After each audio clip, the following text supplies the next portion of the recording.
You see that? The word of the day is hubris. All right? It means excessive pride or self-confidence. Is hubris the same as arrogance? And the AI overview says hubris and arrogance are similar, both involving excessive pride, but hubris, from Greek myth, is extreme, often self-destructive overconfidence that defies limits. Does that sound familiar?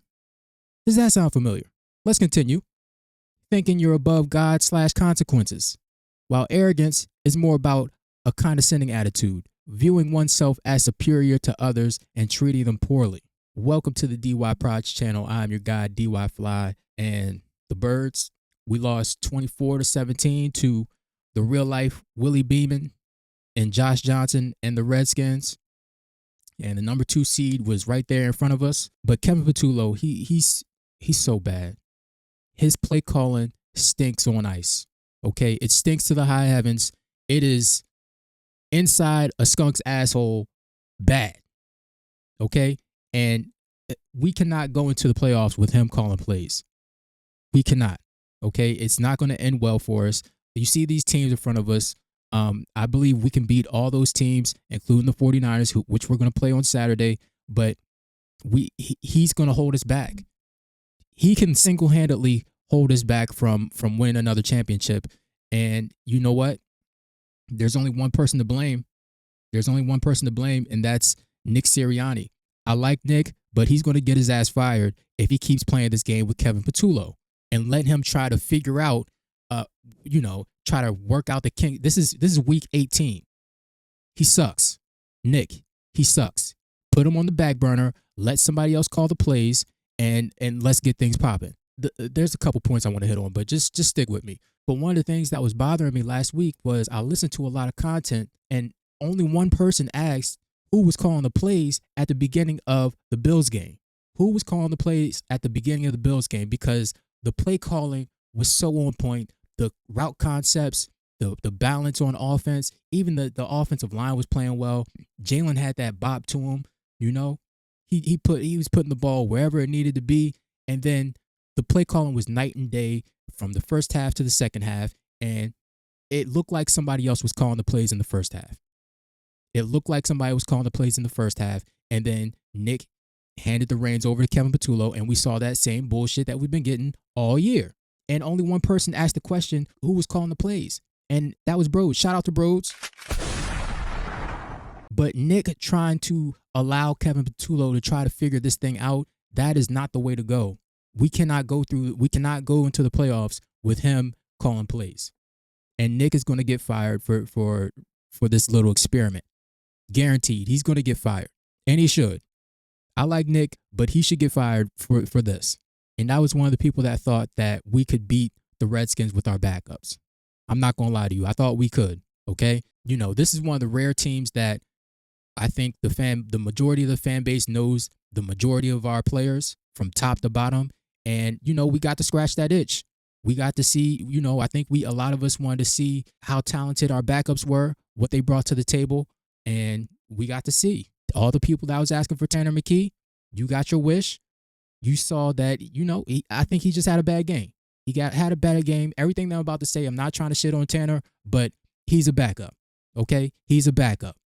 At least here, he's a backup. He's not better than Jalen. Never was, never will be. Period, point blank. We're going to see if we can get something for him. I know the price ain't yesterday's price. It was kind of high last week, but now it just dropped down to a new low. So, but Tanner McKee, he ain't the answer, man. He ain't the answer. For all those people talking about, the best quarterback is sitting on the bench. The best quarterback isn't playing right now. Shut up. Shut the fuck up. Even this guy, Chase Sr., whose wet dream is happening since he's covering the 49ers and the Eagles, he was calling for Tanner McKee. You got your wish. You got to see what Tanner's made of. There were plays to be made. There were throws to be made, and Tanner didn't deliver. And he just had a bad game. But also, the play calling was ass. The play calling was complete ass. And let's not forget. I feel bad for Kevin Patullo and how he's getting treated in this because, as you know and I know, that it's not his fault. It's not. And so he's having to kind of work the offense around other issues in the offense, and the main one being the quarterback, and that's hard to do. And I feel bad. Shut the fuck up! What? Shut the fuck up! Shut your raggedy ass up and sit the fuck down. Phil Simms' son, of course, he's had so much to say about Jalen. You got your wish. Tanner McKee was the quarterback, and Tanner was missing throws left and right. I'm not trying to shit on Tanner, right? He had a bad game. Everybody has a bad game, but this was his time to get paid. This should elevate Jalen in your eyes because he shines in the biggest moments. This was Tanner's time to shine, to try to get a bag and try to get a starting gig. All right. Now I still think he's going to get the starting gig with the Saints, maybe the Dolphins, and the dark horse is maybe the Vikings, but we'll talk about that later on. But idiots like him, idiots like Chase, idiots like the guys over on Jacob Sports, I hope you learned your lesson. Tank Bigsby was playing out of his mind. You know, he looks like a starter. He definitely looks like a starter. I don't know why we allowed Tanner to throw 40 times. Well, I know why. It looked like two people were auditioning. It looked like Kevin Patullo was trying to say, see, it's not my fault. It's the quarterback, right? Well, you got the quarterback that you wanted in there, and look what happened. 21 of 40. He threw the ball 40 times, completed 21. That's just a pubic hair more than 50%, okay? Terrible. Tank, we traded for him. We gave up a pretty penny for him, and we don't want to use him for whatever reason. He had over 100 scrimmage yards, and, you know, he looked unstoppable. He looks like a starter. Darius Cooper, he looks like a starter. That was a dumb penalty, taunting, spinning the ball at the opponent or whatever, but he looks like a starter. And I said it before, he looks like a mini ajbrown out there. I'm glad he changed his number to 80. Why we didn't feature jalenhurts is beyond me. The number 2 seed was there for the taking. Once we found out that the Lions did their job, Nick, he had to make a change, man. He had to make a change. Whoever was calling the plays in the Bills game, y'all won't believe me. Y'all won't believe me. But if somebody else is calling the plays during the playoffs, all right, Kevin Patullo can't be that white hot and then be that ass in the same game. Okay, I just refuse to believe it. I refuse to believe it. You can't be that good and then be that terrible in the same vein. There has to be some middle ground. But once the Lions did their job, Nick, he had to take the reins over. He had to take the play calling over because it was terrible. It was terrible. We had to figure out something, put Devontae back in or something. I don't know. Take the play calling over. Something had to give to go for that 2 seed. And I did believe that we could win with our backups.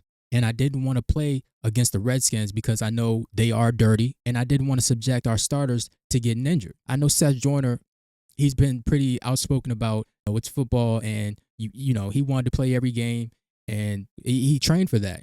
I understand it. I understand it. But I'm looking at it as an individual player type of stance. Like ajbrown, he has a history of lower body injuries, okay? With the hamstring, that could come that could flare up at any moment. All right, so I'm cool with sitting him. Saquon, he's tapping his helmet every 2-3 plays anyway. All right, and he's getting up slower and slower every single week. So I was cool with him sitting. Jalen, God forbid Jalen gets hurt, all this shit falls off the rails, all right? And this is why I hold the 2023 season in such high regard. The collapse season, yeah, this is why I hold that at such high regard because Jalen was balling.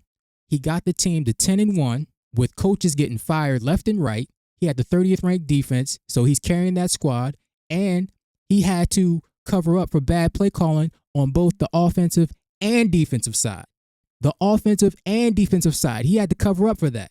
And then people forget that he suffered a knee injury in like week 7 or 8 or something like that. But people don't bring that up.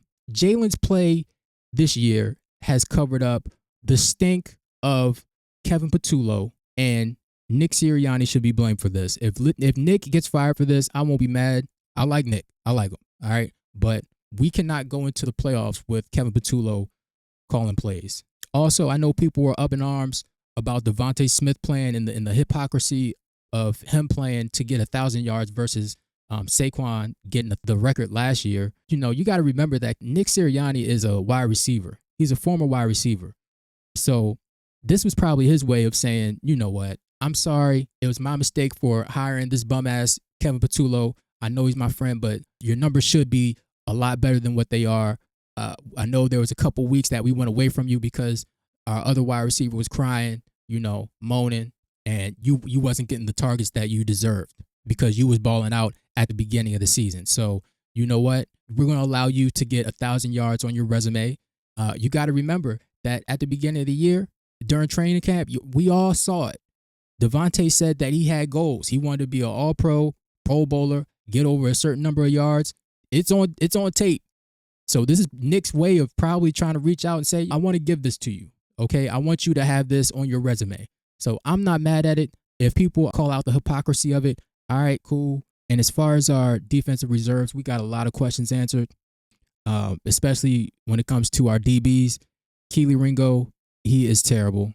He is so terrible. He has no instincts. Look at this. Look at this. The real life Willie Beam. He's 40 years old. And when I saw it, I'm like, bam, right here. I'm like, he has a beat on him. Keely, go get him, right? And then he turns completely. Like, what is he looking at right now? Once he doesn't see anybody behind him, why doesn't he turn back around? But he completely runs himself out of the play. I was in complete shock, and he's trash. Jacorian Bennett, number one, I'm taking my nickname, Cactus Jack. I'm taking that back, okay? Number two, don't leave your girl around him because he gets handsy, okay? He is touchy-feely because Lord have mercy. And I'm never questioning Vic Fangio ever again. Never, ever. I'm never questioning him again. He knew what he was looking at. I posed the question, if Jacorian Bennett can't even outduel Adoree Jackson to get on the field, how bad does he have to be? How bad does Jacorian Bennett have to be? And we got our answer. Pass interferences left and right, just grabbing, holding. He runs a 4 flat, and he doesn't trust his speed. He doesn't trust the speed, and he doesn't trust the skills, apparently. So he's not good. And I think Howie Roseman got fleeced. But let's be frank, you never wanted my friendship. Now you come to me and you say, Don Corleone, and give me justice. You don't ask for respect. You don't offer friendship. You don't even think to call me Godfather. Yeah, the 2 seed, it was right there in front of us. We should have went and got it. But we play the 49ers this week. I think Jalen, AJ, the whole offense, they should be looking at each other and saying, you know what? We see that we are not the problem, and we have to rise above the play calling, okay? If Kevin Patullo calls the plays, because I believe there's somebody else in that building that can call plays that can get us to a Super Bowl, all right? Because if it's up to Kevin Patullo, we're not going to get there. We're just not, okay? But I think the offensive guys, they have to look at each other in the eye. I think Jalen's going to play with a freedom now that Tanner McKee, he got his shot, and he didn't shine the way he got his opportunity to. I think Jalen's going to play with a freedom and say, all right, y'all got your wish, but now you know I'm the man, and he's going to play super free. He's going to put his cape on. I think we're going to see some of the best football that Jalen Hurts has ever played, okay? I know the Super Bowls, those were big-time moments where he rose to the occasion, but I'm talking about just on a freedom basis where I think you might see Jalen do some things that's like, ooh, Jalen's in his bag this game. Like, he's really in his bag. But he's going to rally the guys. AJ, I think he's going to be locked in. Devontae's going to be locked in. All the guys. All right, they're rested up. But I'll make a video on the 49ers later on this week. My boy's a 49ers fan, and we're probably going to be watching the game together. So maybe I might have him on. I don't know. But playoff time is here. I think we can run it back. And the last thing I'll say is I was happy that Seattle got the number 1 seed because I think they're a one and done, personally. I think they're a one and done. So if we would have gotten the 2 seed, somebody else could have did our dirty work, got them out of there, and then we could have had home field advantage throughout the playoffs, right? But it is what it is. I'm glad we're in the playoffs so we can defend our champion and try to get back, man. For the idiots that question Jalen Hitman Hurts, The excellence of execution. you should be shot in the face with a musket. Nigga, you gonna get down or you gonna fucking lay down?